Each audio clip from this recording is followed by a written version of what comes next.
Donc, le premier thème, c'est la collaboration. Donc, vous avez sur la fiche et au tableau les défis, des exemples de défis. Donc, vous avez une ligne autre au bas de la fiche, là. Ça, c'est la ligne la plus importante. C'est si ces exemples-là, ben, c'est bien le fun, mais nous, on pense à d'autres défis liés à la collaboration, mais on veut le savoir. Alors, ce n'est pas un carcan définitif, ce sont des idées pour qu'on ne parte pas d'une page blanche. Donc, on va partir le timer, comme on dit. Les rapporteurs, levez la main, ils sont ici au fond de la salle. Jean-François, Nicolas, Marie, Mathieu, Nathalie, qui vont se promener de table en table. Ils vont venir me voir, puis je vais leur dire quelles sont leurs tables, mais ça va prendre 2 secondes. On va faire ça pendant que vous allez commencer le travail. Donc, secrétaire, je suppose que vous avez déjà un ou une secrétaire d'identifié. Oui. Good, merci. Donc, commencez à discuter. On vous laisse discuter. On va vous voir dans la salle. C'est sûr que ça se passe bien. 2 défis à prioriser. Ensuite, 2 solutions. Le premier timer est parti. Bon travail. Alors, j'invite mes rapporteurs à ramasser tranquillement les fiches. Il y a des tables qui ont terminé. J'invite Marie à faire le résumé de ses fiches en se rendant au micro de son choix. Alors, je vous demanderai, s'il vous plaît, votre attention pendant que mes rapporteurs résument ce qui a été dit aux tables, par respect pour le travail effectué, s'il vous plaît. Donc, Marie, je t'invite à résumer. S'il vous plaît. Merci. Ça devrait fonctionner, Marie.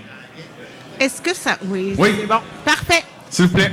Alors, moi, mes tables, c'était les meilleures, hein, assurément.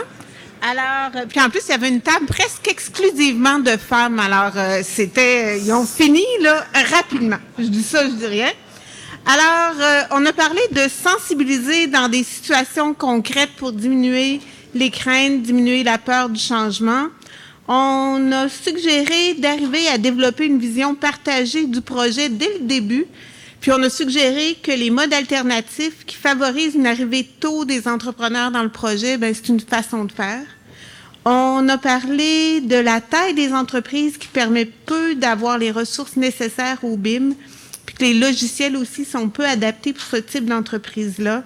On a parlé de formation, de communication et de publiciser les succès. Merci. Je passe le relais. Mathieu. Oui, on y va d'abord avec les freins, c'est ça? Oui, défis et solutions. Frein, Défis et solutions, OK. Exact. Bien, si je prends les 4 tables, Oui. ce qui vient en premier, c'est vraiment l'acceptation du changement, la gestion du changement. Donc ça, c'est un des freins principaux. Donc, on parle de donner des exemples de gains et bénéfices pour venir à bout de cette problématique-là. J'imagine que c'est la compréhension donc de la raison pour laquelle on doit faire le changement que les tables ont identifié comme un besoin. Sinon, on parle des règles d'approvisionnement pour les organismes publics. Oui. Ça, c'est un enjeu qui a été identifié. Et donc, octroyer des mandats à taux horaire. Donc, on donne des solutions bien spécifiques. Là, changer la loi sur les cités et villes. Gros projet. Vaste chantier. Oui, vaste chantier, nécessaire. exact. Et on revient beaucoup également avec les modes de réalisation et les approches contractuelles. Donc, adoption d'entente établissant les principes d'une saine collaboration et une distribution claire de tâches. Et ça, c'est écrit all caps en lettres majuscules. Donc, c'est quelque chose qui est mis de l'avant. Je pourrais continuer. Il y a beaucoup dans les solutions, il y a beaucoup de standardisation. Le mot standard revient souvent. Donc ça, c'est un élément bien important. Et on propose également, ça je l'entends souvent, financement du développement. Donc c'est peut-être pas toutes les entreprises, dépendant de leur grandeur ou de leurs ressources, qui sont capables de faire de la recherche et développement. Donc, ça, c'est un point important également. Magnifique. Merci beaucoup. Jean-François. Donc, moi, j'ai eu beaucoup de contenu sur différentes tables, des besoins différents qui sont un manque d'agilité, manque de flexibilité, ça ressort à plusieurs des tables. Un autre frein, c'est l'imposition des ressources pour l'ensemble du projet, établir le lien de confiance, évidemment, difficulté d'amener les sous-traitants à s'engager, fait partie des freins qui sont identifiés. Les exigences dans les documents d'appel d'offres, manque d'expérience de certains joueurs, qui est identifié par plusieurs aussi. L'implication tardive des entrepreneurs dans le projet. Et également, on parle de partage de la maquette avec quantité. Donc, qui sera responsable de ça en termes de responsabilité professionnelle? Oui. Et on revient aussi dans les autres tables sur la maquette, le partage de la maquette, la responsabilité professionnelle, les chasses gardées, les autres professionnels qui sont identifiés comme un frein souvent à ces éléments-là. Également, bon, au niveau on y va avec les solutions tout de suite? Bien sûr. Donc, les solutions, pour le partage avec l'ensemble des parties prenantes, l'engagement, faire en sorte d'aller chercher le maximum d'engagement avec tous les acteurs d'un projet, sortir des appels d'offres avec les exigences BIM sur des plus petits projets. Donc, exemple, 1,2 million, ne plus demander une personne ressource BIM pour l'entrepreneur général avec un CV impressionnant. Je note ce qui est indiqué là-dessus. Ça mérite d'être précis. Ouais. Dans quel article tantôt, dans quoi c'était ça? Ouverture des donneurs d'ouvrage à accompagner les entrepreneurs, qui est identifié comme une opportunité de solution également. Encore de la flexibilité, quand je le mentionnais tout à l'heure, puis refaire des processus d'appel d'offres avec plus de flexibilité, des mécanismes d'échéancier qui permettent l'innovation et la gestion du risque. Merci. Nathalie. Je ne répéterai pas ce que mes collègues et ce que vous avez dit déjà aux tables. Ce qui ressort des tables avec lesquelles je travaille, c'est la confiance entre les parties prenantes comme étant un frein majeur, le manque de maturité de certaines industries, de l'industrie en général, de certaines entreprises, le manque d'expérience de certains joueurs. Et il y en a qui vont d'actions plus concrètes, là, le message porté par les grands donneurs d'ouvrages publics n'est pas toujours très ou trop poignant. Il faut que ce soit des positions qui soient plus décisives, qui proviennent des DOP pour permettre la mise en action. Concernant les solutions, je répéterai pas là, ce que vous avez dit, revient beaucoup, mais une solution intéressante, mettre sur pied une équipe, une table de concertation intergouvernementale où il y serait question du BIM, où on parlerait du choix des outils, du choix des formats, de ce que ça prend pour mettre le BIM en place. Standardisé encore une fois. Nicolas. Moi, en fait, effectivement, ça revient à ce que tout le monde a pu dire auparavant. La seule différence, c'est que nous, sur la table, on a identifié tout ce qui va être gestion des données. Une fois que j'ai mes données, que je les transmets à d'autres parties prenantes, comment je peux m'assurer de la pleine confiance avec ces parties prenantes. Donc, effectivement, la solution qui ressort, c'est la mise en place d'ententes qui permettrait, effectivement, d'assurer OK, j'envoie mes informations, mais je suis assuré derrière qu'elles ne vont pas être réutilisées par les autres parties prenantes. Excellent. Merci beaucoup, Nicolas. On va passer à l'autre atelier, donc sur les données de manière plus spécifique. Alors, il y a des tables, je pense à la table 12, qui fait un projet pilote intéressant, qui ont identifié un défi, une solution, ensuite deuxième défi, deuxième solution. C'est vous, ça? Projet pilote intéressant. Alors, vous avez la liberté de le faire aussi, les autres tables. Donc, le timer commence pour le deuxième atelier sur l'identification des défis liés aux données, puis ensuite les solutions à mettre en place pour la gestion optimale des données. Alors, j'invite mes rapporteurs à commencer à ramasser les fiches et je vous invite à écouter Nathalie Vallée qui va faire le résumé de ces tables. Nathalie, à toi la parole, s'il vous plaît. Alors, en matière de défis liés aux données du BIM, oui. Il y a clairement quelque chose au niveau de la cybersécurité ou de la sécurité informatique des données. Ça revient à quasiment toutes les tables. Okay. Et on parle aussi de mettre en place des solutions techno qui fédèrent l'information et les maquettes 3D. Donc, ça fait partie des défis. Pour les solutions, on a une solution intéressante, intégrer l'utilisateur en amont dans le projet pour profiter de la compétence de l'utilisateur. Exemple, l'équipe d'entretien qui donne ses commentaires pour spécifier les systèmes les plus pertinents à avoir pour les informations. Donc, on a cette proposition-là. On a le développement des compétences, la formation qui revient aussi à différentes tables et la démocratisation de la donnée entre les parties prenantes. Merci. Marie. Bon, Jeff est fâché. C'est mon patron, faut que je le laisse parler. Pas demandé. Tu prêt? Bon, je vais y aller. Donc, c'est bon. Merci, Marie. Alors, nous, c'est revenu, il y avait vraiment un consensus, là, à la fois sur les enjeux et les solutions. Alors, on parlait beaucoup qu'on devenait submergé de données, qu'il faudrait vraiment, dès le début, là, dans une collaboration entre le client, les professionnels, les entrepreneurs, bien identifier quelles données sont nécessaires, qui doit les produire, à quelle fin. Fait qu'il y avait vraiment toute une gestion de la donnée. On parlait aussi de formation pour intégrer des nouvelles données durant la vie utile de l'ouvrage. Souvent, on remet ça au client, puis après, ça devient un peu nébuleux. Alors, on parlait de protection des renseignements de la vie privée, qui nous amène à avoir de la difficulté à partager les contrats, partager les devis, qui sont des éléments importants du projet qu'on développe. Alors, puis on a parlé, il y avait beaucoup d'enjeux là, de standardisation, d'uniformisation des données, comment on peut mieux les optimiser, structurer, catégoriser. Puis, dans les solutions pour ce qui était de la cybersécurité dont Nathalie a parlé, on parlait de désigner des responsables de la sécurité des données. Magnifique. Merci. Nicolas. Ben non, c'est pas vrai, Jeff. Tu peux y aller. Donc, de notre côté, les tables que j'avais, ben, écoutez, au niveau des problématiques, c'est clairement le mot interopérabilité qui revient à peu près partout. Là. C'est vraiment un enjeu qui est identifié par à peu près tout le monde. Pérennité des données, être capable de diffuser, garder les données à leur standardisation qui va permettre leur pérennité dans le temps. Également, au niveau des enjeux, on identifie le contrôle de la qualité des données, qui est un problème aussi qui doit être adressé en bon anglais. Donc, au niveau des solutions, des choses intéressantes qui sont ressorties.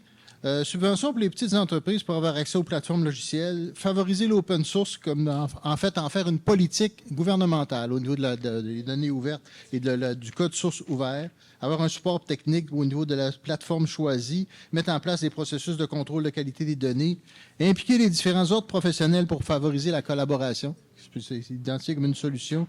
La non-MISO aussi, identifiée comme une solution, il faudrait qu'elle soit appliquée parce qu'elle définit bien le cadre qui devrait être mis en place. Également, s'assurer d'avoir un fichier ouvert ou qui assure la pérennité des données dans le temps. Voilà, c'est à peu près ce qui ressort. Parfait, merci beaucoup Jean-François. Nicolas. Parfait. Donc au niveau des tables, on est assez d'accord pour dire qu'il faut créer une base de données commune. Maintenant, les questions effectivement de fiabilité des données, est-ce que je peux m'assurer que la personne d'avant a bien pris les données? Une question aussi de confidentialité des données, qu'on va retrouver également comme solution proposée, que contractuellement, on puisse... excusez-moi. Donc il y aura la formation des équipes, une fois qu'on a la base de données, de savoir les équipes comment elles vont chercher cette donnée-là. Ensuite, je disais les ententes contractuelles en intégrant la notion de confidentialité des données. Et ensuite, qu'il y ait potentiellement un plan de prévention des fuites, de savoir si la partie prenante, après, n'a pas respecté cette confidentialité-là. Est-ce qu'il y a des sanctions qui peuvent s'appliquer? Magnifique. Merci beaucoup, Nicolas. Mathieu. Oui. Écoutez, je vais répéter, là, interopérabilité, ce que Jean-François disait tantôt, c'est revenu également plusieurs fois. Et dans les solutions pour ça, il parle de format ouvert, OpenBIM. Donc, ça, c'est un point. Ici, bien identifier les données à intégrer et s'assurer de l'accessibilité aux données, identifier comme des défis. Ça, c'est deux points qui ont un rapport avec la qualité de la donnée. Hein? L'accessibilité, les données justes, les données qu'on a besoin. Si c'est des données qu'on n'a pas besoin, c'est un manque de qualité. Et dans les mesures, on parle d'assurer le souci, assurer la continuité entre les modélisateurs. Et ça, j'ai mis une petite note. On parle de processus, et ça aussi, ça fait partie du OpenBIM. Si on standardise le processus de partage de la donnée, fait partie du OpenBIM. Et dernier petit point, j'ai mis un cœur ici. Écoutez ça comme mesure. Miser sur les petites victoires. Ah, les petites victoires. Oui. Oui. Et un dernier défi, je trouve quand même important, parce que depuis le début de la journée, on parle des maquettes BIM. Ici, c'est important de mettre à disposition la donnée publique dans un format base de données. Donc, pas obligé nécessairement d'avoir un volume 3D. La donnée elle-même, c'est bien structuré, elle est dans une base de données, elle est précieuse, et mettre ça à la disposition des gens. Magnifique. Merci beaucoup. Alors, mode de réalisation, donner atelier, on se donne 20 minutes. Alors, défis liés au mode de réalisation, contractuel et autres. Et ensuite, les solutions. Alors, on se donne 20 minutes et puis après, on aura fini une belle journée de travail. Alors, pendant que Mathieu fait ses lectures, Nicolas commence ses lectures, Jeff et Marie vont commencer le reportage. Jean-François, à toi la parole. S'il vous plaît, je vous demande un peu d'attention pour que Jeff puisse faire le reportage final. Oui. S'il vous plaît, Jean-François. Donc, j'ai seulement 3 tables parce qu'il y a une table qui a parlé d'autre chose. On la nommera pas. Cette table-là qu'on ne nommera pas. On la nommera ils ont pas. parlé de BIM. Ah, c'est ça, celle-là. C'est correct. C'est correct. C'est ça. OK, donc, sur un ton plus sérieux, au niveau des défis, Ouais. L'identification des intervenants dans le cadre d'un PCI, très important. La gestion des risques, des divisions des répartitions des risques, une meilleure prise à la meilleure personne pour gérer ce risque, et l'identification de la répartition des risques à la meilleure personne pour le gérer. Dans le cadre de la réalité du MTMD, on mentionne plusieurs trous d'intervenants dans les différentes étapes d'un projet, conception, redondance, 2 firmes de génie, au niveau de l'avant-projet préliminaire et de l'avant-projet définitif, manque d'expérience des effectifs. C'est un peu la même chose à l'autre table, le manque d'expérience compétente des différents joueurs, la culture organisationnelle de l'industrie. Ça, c'est au niveau des défis.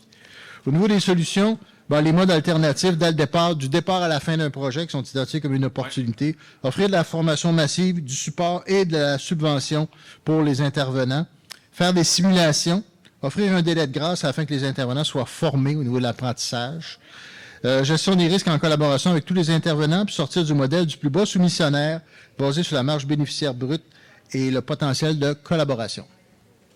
Merci beaucoup. Marie.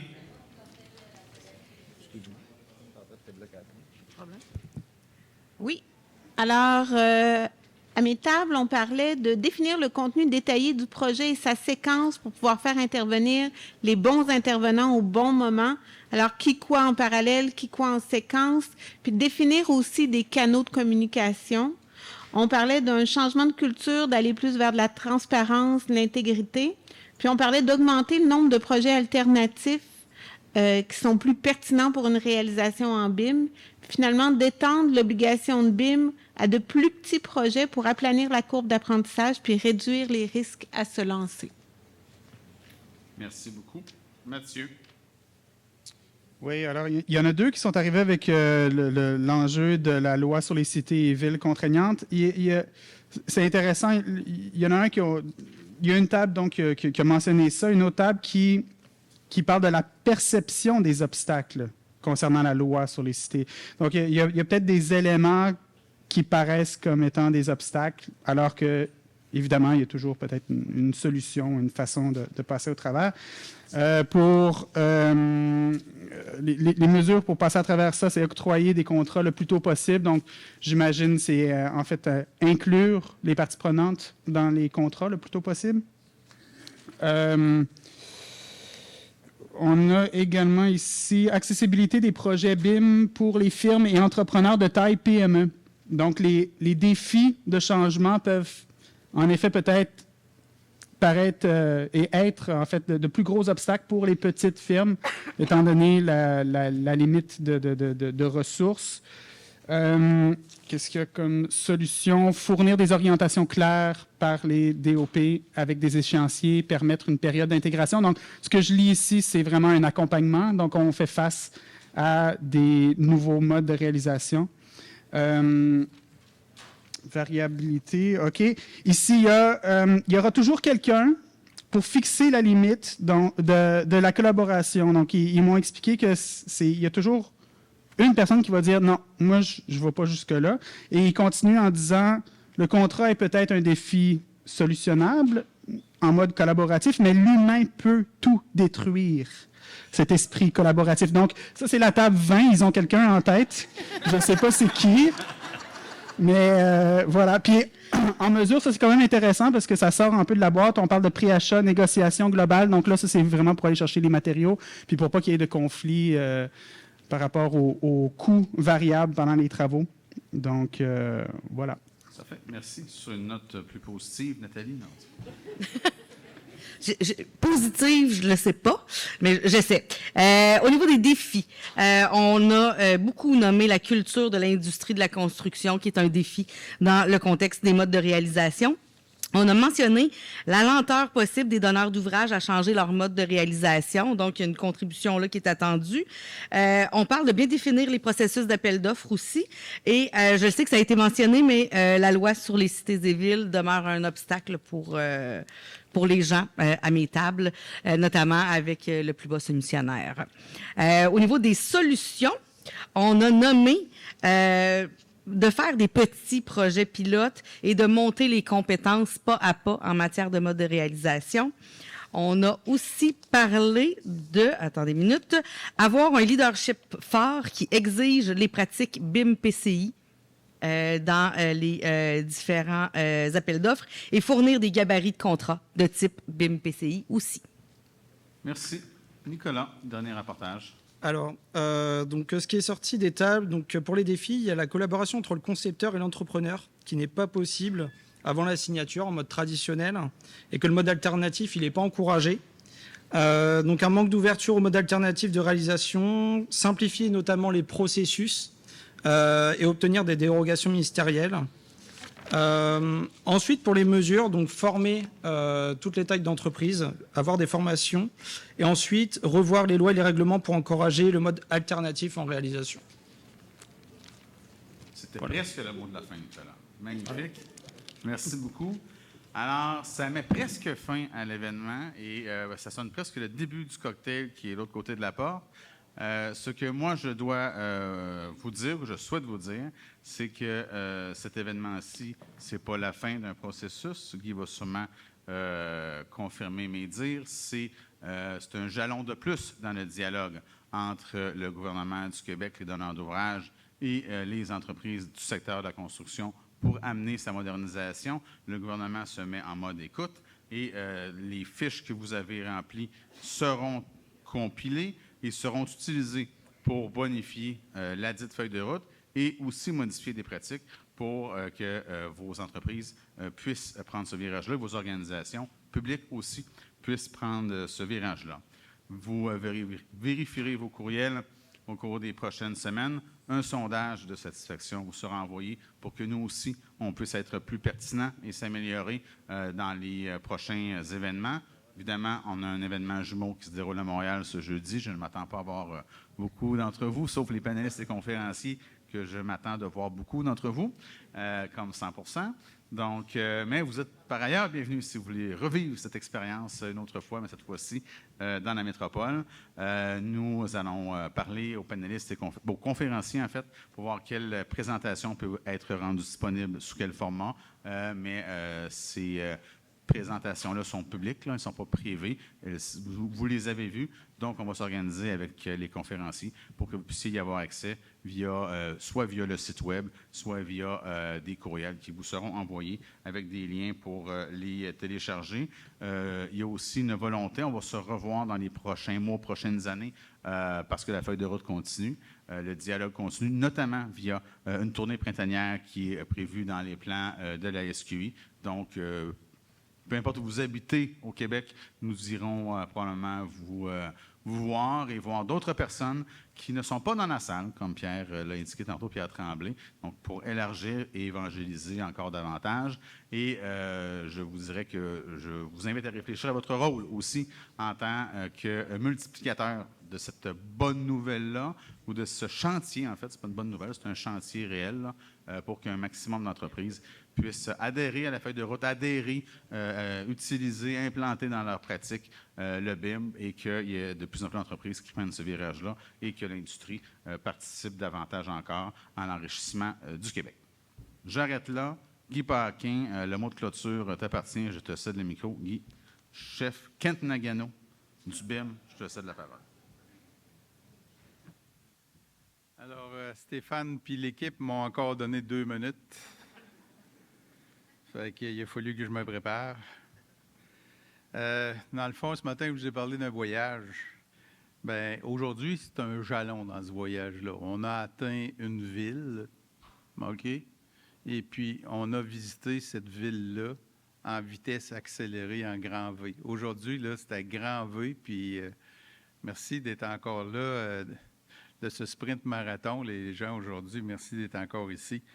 Et puis, merci à vous d'avoir accepté de passer comme participant à cette journée-là essoufflante, je pense. Puis on le voit, il en manque, là, mais je pense que tout le monde est pas mal resté jusqu'après le panel des associations. Mais merci aussi à tous les intervenants, en fait, 62 intervenants. Je ne suis pas sûr que vous avez fait même des événements, qu'il y a 62 personnes qui ont passé pendant la journée. Puis, mais c'était l'objectif.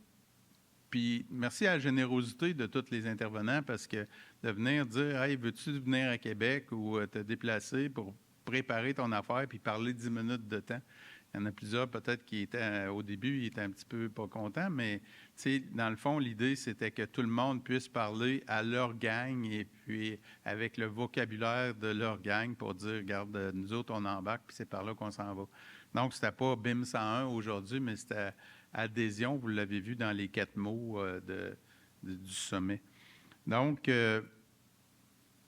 on a exploré toute la journée différentes facettes du BIM, les bénéfices, les contraintes, mais aussi avec le panel des associations, puis il y a des notes qui ont été prises, mais souvent c'est des préoccupations qui nous ont été soulevées depuis longtemps, mais aussi avec la co-construction d'aujourd'hui. C'est sûr que les rapporteurs ont fait des résumés, mais toutes vos feuilles, on les prend, puis dans le fond, il faut qu'on fasse ça ensemble. Moi, j'image beaucoup les choses. Puis, nous autres, les 6 donneurs d'ouvrage, maintenant 8 donneurs d'ouvrage, on s'en va, puis il faut être capable de regarder dans les miroirs puis s'assurer que le trailer suit. Là.